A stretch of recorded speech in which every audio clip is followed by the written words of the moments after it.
In my last video, I shared the story of my two serial hamsters fighting as they grew up.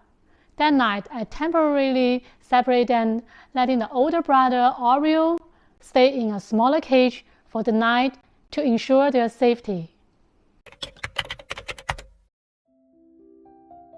The next morning, I put Oreo back in the larger metal cage.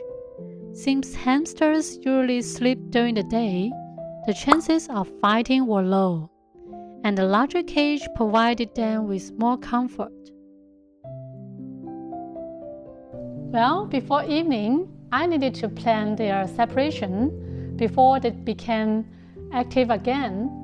There will be plan A and plan B. During the day, while they were sleeping, I adjusted the layout of the cage. Because the fight happened unexpectedly and I didn't have an appropriate spare cage to separate them, I had to make temporary changes. Previously, the wheel was on one side and the castles were on the other, which might have increased the likelihood of fights. So I moved the wheel to the center and set up a set of castles on each side, with two bathrooms as well. This setup gave them separate spaces for sleeping and storing food, hoping to ease the tension. At the same time, I started preparing a new cage for Cookie, planning for a long-term arrangement. We may build another hamster enclosure like we did for Gravy, or buying a large fish tank as a cage for him. For the fish tank, I saw tons of people bought 75-gallon. That's an appropriate size for hamster. That evening, Cookie woke up first and explored every corner of the newly arranged cage.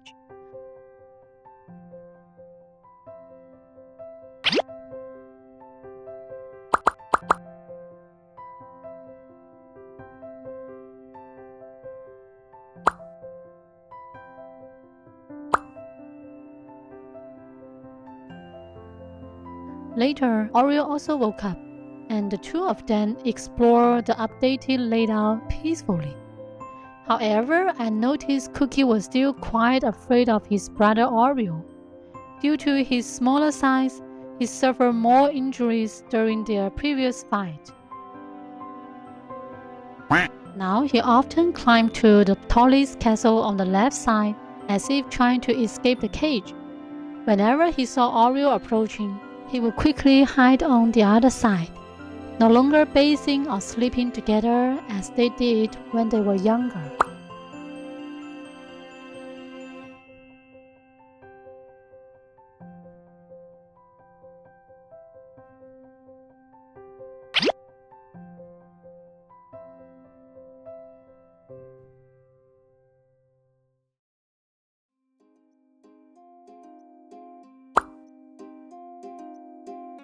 And I found Oreo was quite dominant. After finishing the food in his bowl, he would go to Cookie's side and eat his food, leaving the younger brother with little chance to eat and forcing him to keep hiding.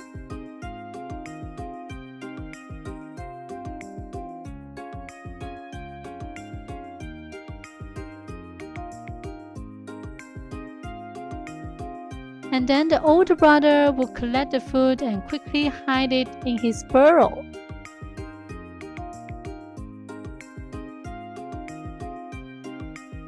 After he finished storing the food, he ran into Cookie on the platform. Cookie tried to back away but accidentally fell, which scared him into running away.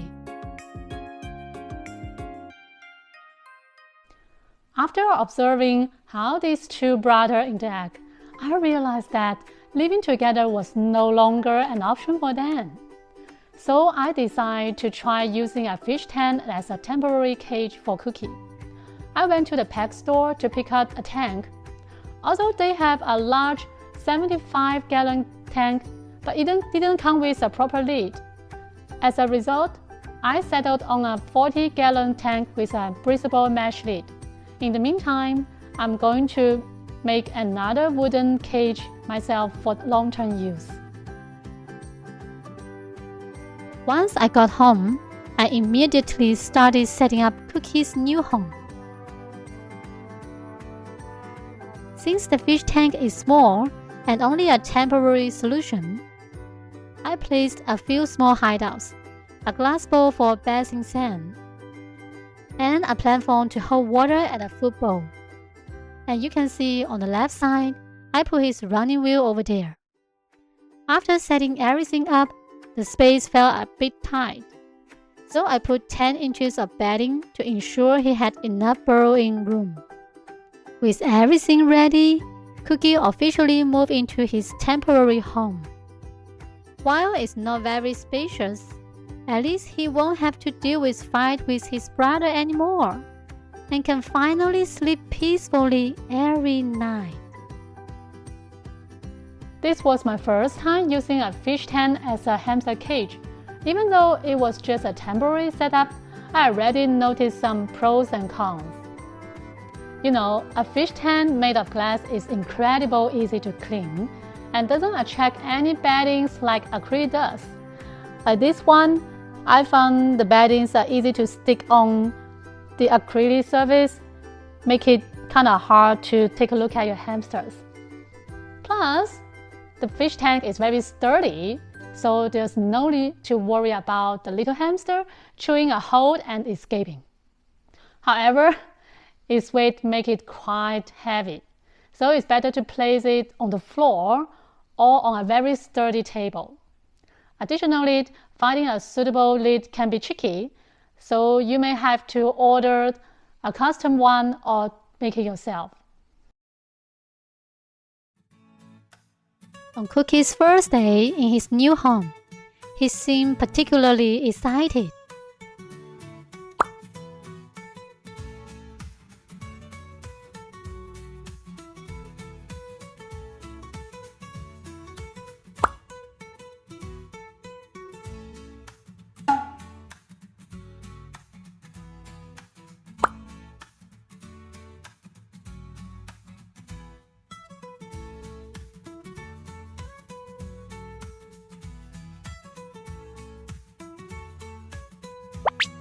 He explored every corner, even checking out the cork tunnel he usually wasn't interested in.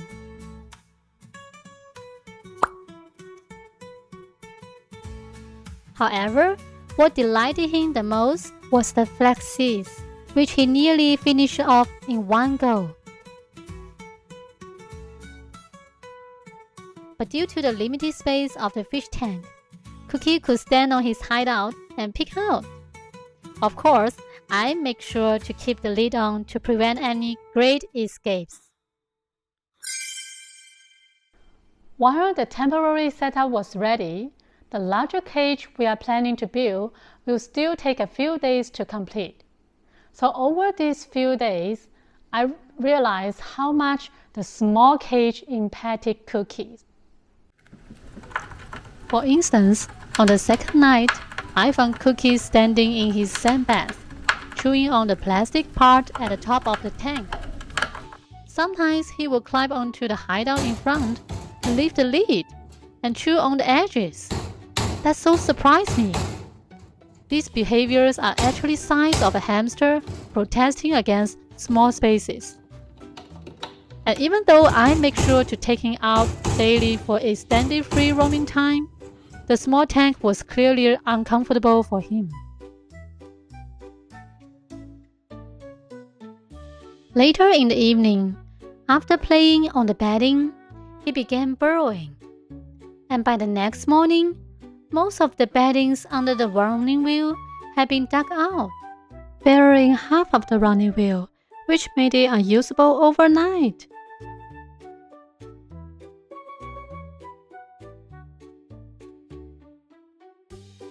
So that's why I sincerely recommend anyone who considering a fish tank for a hamster to choose one that is at least 75 gallons and 48 inches long. Otherwise, the small space can be torturous for them, leading to depression. Later that night, I rearranged the cage setup, separating the running wheel from other areas. However, This also ended up collapsing the tunnel Cookie had previously burrowed.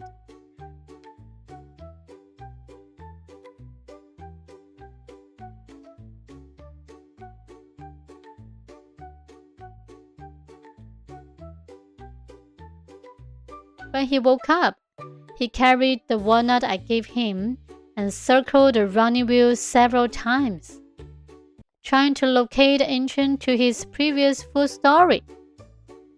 But unfortunately, he's unable to find it.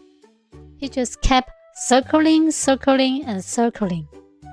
to locate the entrance to his previous food story. But unfortunately, he's unable to find it. So he started burrowing a new tunnel to stash his food.